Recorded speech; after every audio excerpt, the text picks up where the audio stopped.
Hola, para la lección de ESL hoy les quiero leer un libro que se titula Pete the Cat Goes Camping.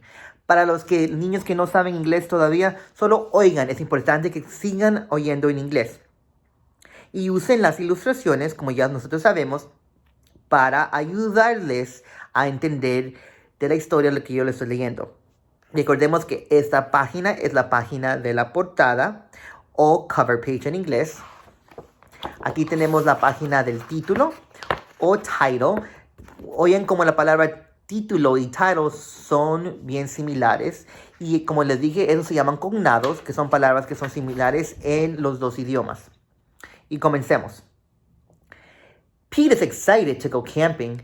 This is his first time. Don't forget your sleeping bag, says Dad. Or your hiking boots, says Mom.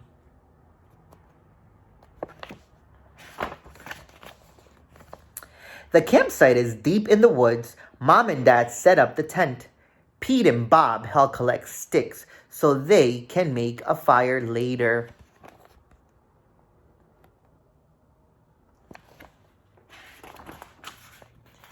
Pete and Bob go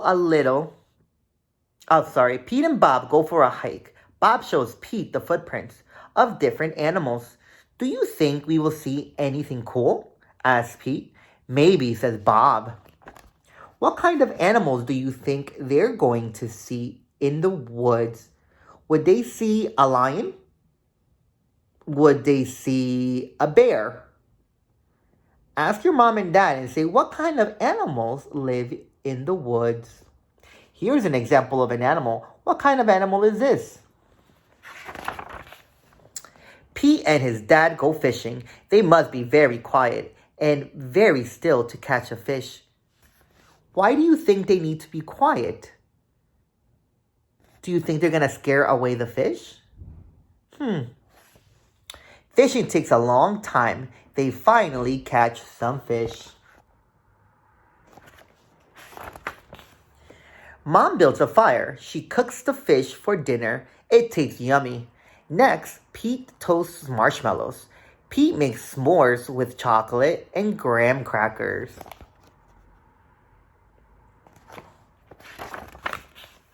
It starts to get dark out. Bob tells Pete a story about a scary, hairy giant. The giant lives in the woods. His name is Bigfoot. Have you heard of Bigfoot? Do you think Bigfoot lives here? Asks Pete. No one has ever seen Bigfoot, says Bob. Don't let Bob scare you, says Dad. Bigfoot is not real, says Mom. Pete sighs with relief. Oh, so I guess Bigfoot is not real. But if he is real, I bet he's friendly, says Dad, and likes s'mores too. That's not scary, thinks Pete. Maybe he wants a s'more. Pete leaves one for his hairy friend.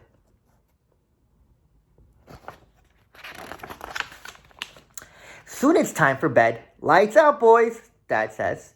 Bob and Pete share a tent. Pete gets into his sleeping bag. It is cozy, but he cannot sleep. Why do you think Pete can't sleep? What do you think he's waiting for? What did he do in the page before? He was making what? Why do you think he can't sleep? The woods seem extra dark, and all of the sound seems extra loud all night. Pete hears a weird swishing sound. What is that? He asks Bob. That's just the wind, says Bob. Whooshing will be something like when the wind is moving, it sounds like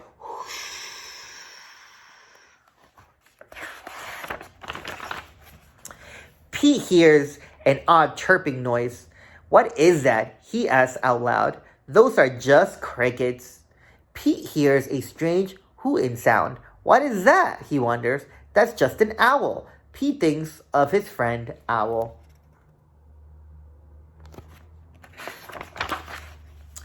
Pete hears a loud snapping sound. Crack. What is that? He wonders. But Bob is already fast asleep. Pete listens carefully. Crack. What do you think that is? Is it Bigfoot? Pete peeks outside. It's too dark to see anything. What do you think? Let's take an educated guess. What do we think is outside? Could it be another animal? Or do you think it's Bigfoot? When Pete wakes up, he checks the spot where he left the s'mores for Bigfoot. The s'mores is gone. Uh-oh, he took the s'mores. But what is this? What do you think that is? Thanks for the treat. There's a note. It says, thanks for the treat, XOXOXO. When they say XOXOXO, that means love. Pete shows his family. Wow, I knew Bigfoot was real, says Bob. Uh-oh. So I guess Bigfoot came. Pete knows Bigfoot is not scary. Just because he looks different does not mean he is scary. He even likes s'mores too.